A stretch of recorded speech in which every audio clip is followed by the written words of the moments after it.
আসসালামু আলাইকুম রহমতুল্লাহি ওবারাকাতু। বিএনপি কি তত্ত্বাবধায়ক সরকারকে ভয় পাচ্ছে নাকি তত্ত্বাবধায়ক সরকারের অধীনে নির্বাচনকে ভয় পাচ্ছে? আপনারা প্রত্যেকে জানেন, বর্তমান সময়ে একটা সবচাইতে গুরুত্বপূর্ণ একটা বিতর্ক চলছে, সেটা হচ্ছে আগে জাতীয় নির্বাচন নাকি আগে স্থানীয় নির্বাচন। বিএনপি ছাড়া বাকি দলগুলো চাইছে যে আগে স্থানীয় নির্বাচন, এমনকি বিএনপির অনেক নেতাকর্মীরাও চাইছে আগে স্থানীয় নির্বাচন হোক। কিন্তু বিএনপির পক্ষ থেকে বলা হচ্ছে যে জাতীয় নির্বাচনের আগে স্থানীয় নির্বাচন করতে দেওয়া হবে না। মানে বিএনপি দাবি করছে না, বিএনপি কিন্তু ঠেট দিচ্ছে যে এই স্থানীয় নির্বাচন জাতীয় নির্বাচনের আগে করতে দেওয়া হবে না। মানে বিএনপি এখন মনে করছে যে তারা ক্ষমতায় আছে এবং তারা যা চায় সেটাই হবে। ঠিক বিগত আওয়ামী লীগের সময় আওয়ামী লীগও এরকমই চেয়েছে। যেমন বিগত আওয়ামী লীগের সময় আওয়ামী লীগ তত্ত্বাবধায়ক সরকার ব্যবস্থা বাতিল করে দেয় এবং বাতিল করে দিয়ে দলীয় সরকারের অধীনে নির্বাচনকে প্রাধান্য দেয় এবং এই আইনটা বাস্তবায়ন করে।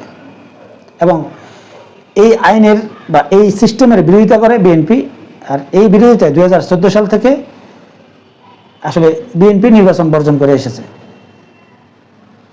এবং বিএনপি দাবি করতেছে যে এই যে আওয়ামী লীগ যে রাষ্ট্র সংস্কার করেছে, সংবিধান সংস্কার করেছে, নির্বাচন ব্যবস্থাকে সংস্কার করেছে এবং এই যা কিছু করেছে সব কিছু তারা ক্ষমতাকে ফাঁকাপোক্ত করার জন্য করেছে এবং যাতে তাদেরকে আর কেউ নির্বাচনের মাধ্যমে ক্ষমতা থেকে সরাতে না পারে।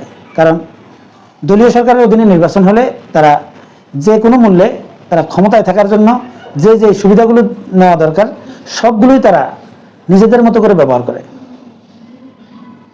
আর এই সিস্টেমে নির্বাচন করার কারণে বিএনপি মনে করছে যে তাদের জনপ্রিয়তা বেশি থাকার পরেও তারা ক্ষমতায় যেতে পারবে না।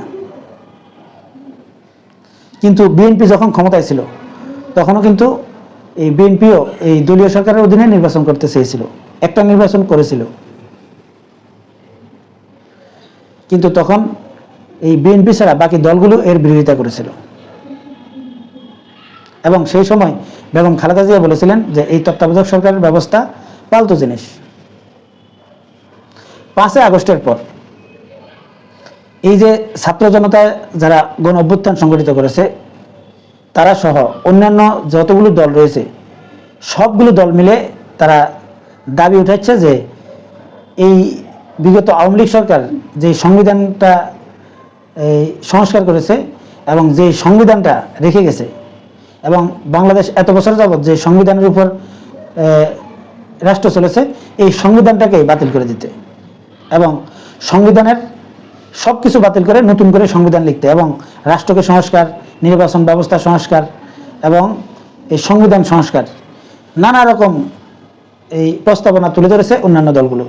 কিন্তু 5 আগস্টের পর হঠাৎ বিএনপি কিন্তু এই বিগত আওয়ামী লীগ সরকারের আমলে যে সংবিধানটা ছিল এই সংবিধান প্রেমী হয়ে গেল।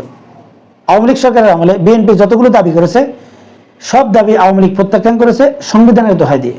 আর তখন বিএনপি বলেছিল যে এই সংবিধানটা আওয়ামী লীগের সংবিধান, এই সংবিধান আসলে জনগণের সংবিধান না। কিন্তু 5 আগস্টের পর এখন আবার বিএনপি সেই সংবিধান প্রেমী হয়ে গেল। আর এই বিএনপি ছাড়া যতগুলো দল রয়েছে এই সবগুলো দলের যত দাবি আছে সব দাবিকে বিএনপি প্রত্যাখ্যান করতে চাইছে সংবিধানের দোহাই দিয়ে। এবং বিএনপি এটা বলছে যে এই বর্তমান ইউনূস সরকার আসলে যে সংস্কার করবে এটা তাদের এখতিয়ারে নেই, তারা এটা করতে পারবে না, এটা একমাত্র নির্বাচিত সরকার করতে পারবে। এবং বিএনপি যদি ক্ষমতায় যায় তাহলে বিএনপি সংস্কার করবে। বিএনপির এই যুক্তিটা যদি আমি কিছুক্ষণের জন্য মেনে নিই তাহলে এই যে গণ অভ্যুত্থান সংগঠিত হলো এবং গণ অভ্যুত্থানের পরে যে ইউনূস সরকার ক্ষমতা নিল এবং রাষ্ট্র পরিচালনা করছে এবং তিনি যে নির্বাচনটা দিবে এই সংবিধান অনুযায়ী এই সব কিছু তো অবৈধ হয়ে যায়। যদি নির্বাচিত এই সরকার ছাড়া যদি আসলে এই সংবিধান সংস্কার করা না যায় বা সেটা যদি নির্বাচিত সরকার ছাড়া যদি করা হয় সেটা যদি গ্রহণযোগ্যতা না পায় তাহলে এই যে আওয়ামী লীগ সরকারকে পতন করানো হলো সেটাও তো অবৈধ।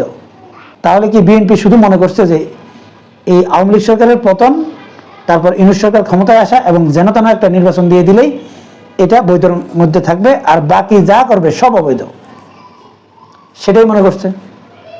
এখন বর্তমানে বিএনপির যে দাবি স্থানীয় নির্বাচন নিয়ে বা বিএনপি যে যুক্তি উপস্থাপন করছে সেটা হচ্ছে যে এই স্থানীয় নির্বাচন আসলে দলীয় সরকারের অধীনেই হবে।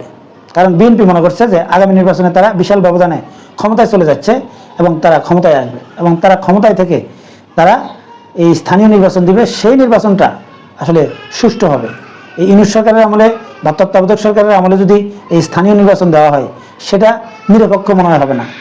বিএনপি কি আসলেই তত্ত্বাবধায়ক সরকারের অধীনে নিরপেক্ষ নির্বাচন চায়?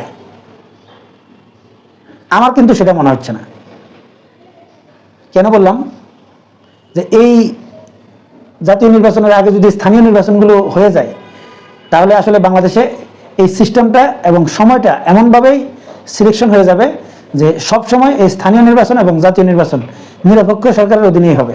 কারণ নিরপেক্ষ সরকার অথবা তত্ত্বাবধায়ক সরকার যদি প্রতিষ্ঠিত হয় তাহলে দুইটা নির্বাচনে কিন্তু এই তত্ত্বাবধায়ক সরকার বা কেয়ারটেকার সরকারের সময়ে হবে। তাহলে বিএনপির হাতে আর কোনো নির্বাচনে থাকলো না। না হয় বিএনপি এরকমও হয়তো মনে করতে পারে যে বিগত আওয়ামী লীগ সরকারের সময় আওয়ামী লীগ যে নির্বাচনগুলো দিয়েছে সেই নির্বাচনগুলো আসলে নিরপেক্ষ করতে পারেনি, কিন্তু আমরা নিজেরা ক্ষমতায় থেকে যে নির্বাচনগুলো দেব সেই নির্বাচনগুলো দিয়ে কিভাবে বিএনপি জিতে সেটা মানুষকে দেখাতে চায় যে আওয়ামী লীগের সময় এই আওয়ামী লীগ ক্ষমতায় থেকে নির্বাচন দিয়ে বিএনপির প্রার্থীরা জিততে পারেনি। এখন আমাদের সময়ে আমরা নির্বাচন করে কিভাবে আমাদের নেতারা জিতে আর কত বড় ব্যবধানে জিতে সেটা দেখাতে চাইছে। কোনটা চাইছে আমি বুঝতেছি না। আর বিএনপির দাবি বিএনপি ক্ষমতায় গিয়ে তারপর তারা সংস্কার করবে। কারণ বর্তমান সরকার সংস্কার করতে পারবে না এবং বর্তমান সরকারের আমলে সংস্কার হলে সেটা নিরপেক্ষ হবে না। শুধুমাত্র বিএনপি নিরপেক্ষ দৃষ্টিতে সংস্কার করতে পারে। যদি বিএনপি ক্ষমতায় গিয়ে যদি এই সংস্কারগুলো করে তাহলে এই সরকার করলে অসুবিধাটা কি? বাস্তবিক অর্থে বিএনপি কি আসলেই চায় যে এই নিরপেক্ষ সরকারের অধীনে নির্বাচন হোক এবং সব দল সমান সুযোগ পাক? এটা কি আসলেই চায়? আমার কিন্তু সন্দেহ থেকে যাচ্ছে। আমার কেন জানি মনে হচ্ছে যে বিএনপি মনে করছে আগামী নির্বাচনে বিএনপি বিশাল ব্যবধানে জিতবে, তারপর তারা তাদের মতো করে এই রাষ্ট্রকে সাজাবে এবং আওয়ামী লীগের মতো তারা যাতে দীর্ঘস্থায়ীভাবে ক্ষমতায় থাকতে পারে সেরকম ব্যবস্থা তারা করবে এবং সেরকম সংস্কারও তারা করবে। আসলে কি চায় বিএনপি আমার বুঝে আসে না। সম্মানিত দর্শক, আপনারা কি মনে করেন? এই যে রাষ্ট্র সংস্কার বলেন, সংবিধান সংস্কার বলেন, নির্বাচন ব্যবস্থার সংস্কার বলেন, এখন এই জাতীয় নির্বাচন এবং স্থানীয় নির্বাচন তত্ত্বাবধায়ক সরকারের আমলে হোক, এই সব কিছুই যেটাই অন্যান্য দলগুলো দাবি করে সব কিছুতেই বিএনপি আসলে বাধা হয়ে দাঁড়াচ্ছে। আর বিএনপি যেসব যুক্তিগুলো দিচ্ছে এই যুক্তিগুলো আসলে কতটুকু যৌক্তিক এবং বিএনপি আসলেই কি চাইছে আমার বুঝে আসে না। আপনাদের যদি বুঝে আসে কমেন্টসে জানাতে পারেন। আমার কাছে কেন মনে হচ্ছে বিএনপি কিন্তু তত্ত্বাবধায়ক সরকার এখন আর চায় না এবং তত্ত্বাবধায়ক সরকারের অধীনে এই নির্বাচন হোক সেটাও মনে হয় এখন আর চায় না। কারণ বিএনপি মনে করছে তারা আগামীতে ক্ষমতায় আসতে যাচ্ছে এবং ক্ষমতায় আসার পর তারাও আবার আওয়ামী লীগের মতো নির্বাচন করবে, সেরকম চিন্তাধারা করছে বলে আমার মনে হচ্ছে। সম্মানিত দর্শক, আপনাদের কি মনে হচ্ছে কমেন্টসে জানাবেন। এখনকার মতো এই পর্যন্তই। আল্লাহ হাফেজ।